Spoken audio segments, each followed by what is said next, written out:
Hi, this is Gold C.W. Emmanuel, an Afro-psychologist, is my brand. Today I'll be delving into orgasms and why it is likely that some people do not reach orgasm. And this is both ways. This is talking about the men and the female. Oh, did I say men and the female? I was talking about men and women. So let's get set for this.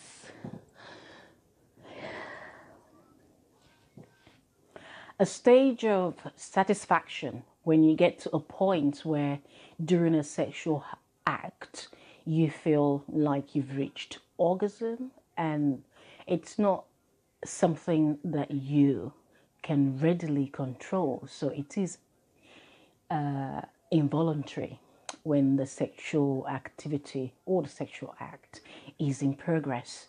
So healthy sexual encounter with your partner entails that you reach orgasm.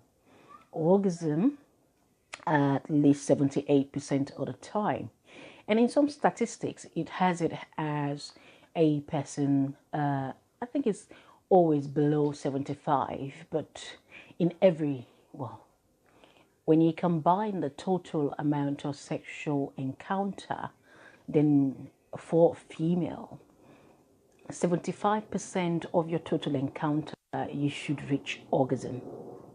So if it's below that 75 or 78% mark, and if 78% of the time you're not reaching orgasm in a healthy, or what's this classed as a healthy sexual relationship, then there's orgasmic dysfunction. So you meet with your partner and you do not reach orgasm. What is orgasm? Why is orgasm important? Well, what is breakfast and why is breakfast important? Why do you need to reach a certain gauge for you to make up your mind, or for that system to feel that you no longer eat to eat? Why do you have to eat dinner? And it gets to a point where your system now knows that you've had your fill.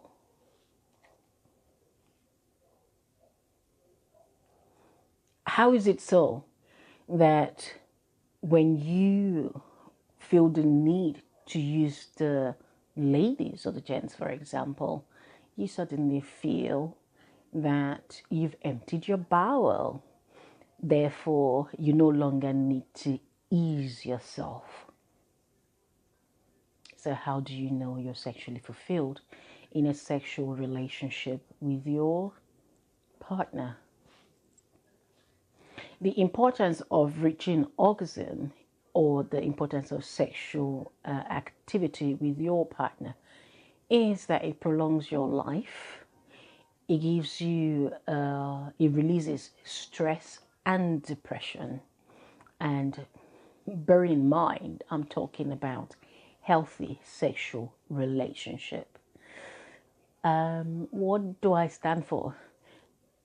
I do not advocate for an unhealthy sexual relationship. I do not advocate for risky sexual relationship, risky health, for example. I do not advocate for that.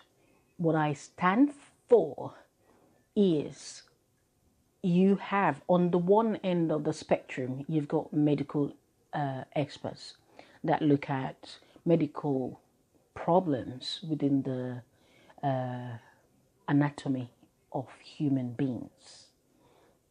And on the other end of the spectrum, whilst the medical experts look at whatever goes on in the phlegm, in the blood, in the physiology of the being, the psychologists look at the mental state. And the importance of the mental state is something that I've discussed on numerous occasions about the sound mental alertness, the need for healthy mental state, the need for one to be healthy as a whole. So it's a holistic approach to a healthy living. So you talk about health and then you talk about well-being. Whilst it is paramount to understand the need to look at the inner self or your outer being medically and to be physically sound or fit, you, on the other hand, shouldn't neglect the need for a mental well-being, which is what I'm advocating for. So if you have a situation where psychology isn't inculcated into a society or into an environment, and you have a situation where it's not part of the holistic approach to well-being and health situation, then we have a problem. So I'm an advocate for the inclusion of psychology intervention or psychological intervention in all spheres of life. Well, as a psychologist trained in that field, I kind of concern myself with everything that has to do with the environment. And given that I'm a developmental psychologist, now that is my problem. It's not my challenge. It's something I have to face. And along the line, among some given society, among some African nation, among some Asian nation, even in Europe, the importance of psychological intervention is something that still needs to be well explored, and the awareness needs to be raised.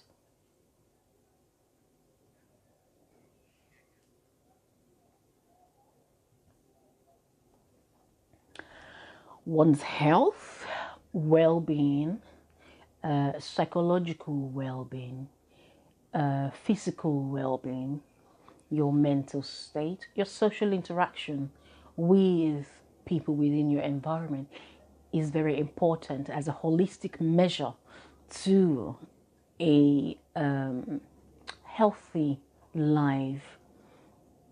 So if we're talking about, I've got this problem, I've got that problem, I've got a health problem, and you do not think for once that sexual life and sexual health is something that needs to be openly talked about, then we have a problem. Okay, so orgasm. Orgasm is important because it helps in releasing some vital hormones, and it keeps you young, it keeps you happy. It relieves stress, depression, and gives you sound interaction with people. Evidence has it that it actually prolongs life.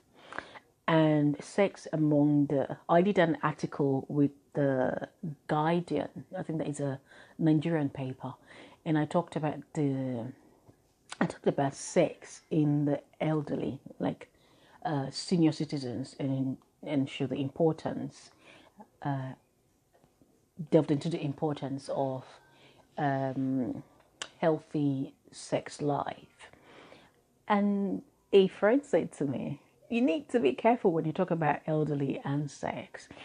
I'm like, it is a panacea for healthy mental well-being when you have quality, what I call quality sex life with your partner. It is important. And I think the need for healthy sex lifestyle is something that has to be within easy reach of the society as a whole. So who am I? I'm an advocate for healthy sex life and the need for psychological intervention where people genuinely do have psychosexual functional problems. I differentiated problems from challenges. A problem is when you actually have a problem. A challenge might be given, is an instance of when you probably have a situation where at a particular point in time, you're not able to function sexually with your partner. You might be having some sort of instant psychological challenge that you feel as at this particular point in time, I cannot have an erection. I cannot have a vaginal penetration. That wouldn't be classed as a problem. A problem is recognized as something which, if not properly discussed or talked about, could be harmful to you as a person and to your health and well-being.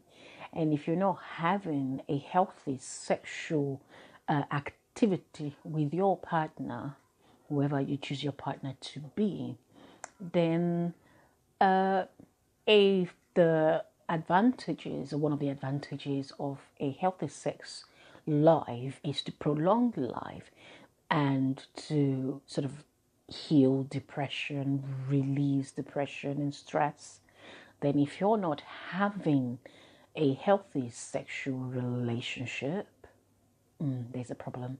There's a problem because it no longer becomes a challenge for you not to have a long life or extend your life by some years. Then it becomes a situation where it is shortened, and the hormones which are released during the period where you have a good sex relationship and activity with your partner, reaching orgasm and embracing that moment of healthy well-being, you're not able to get that, then there is a problem. So yeah,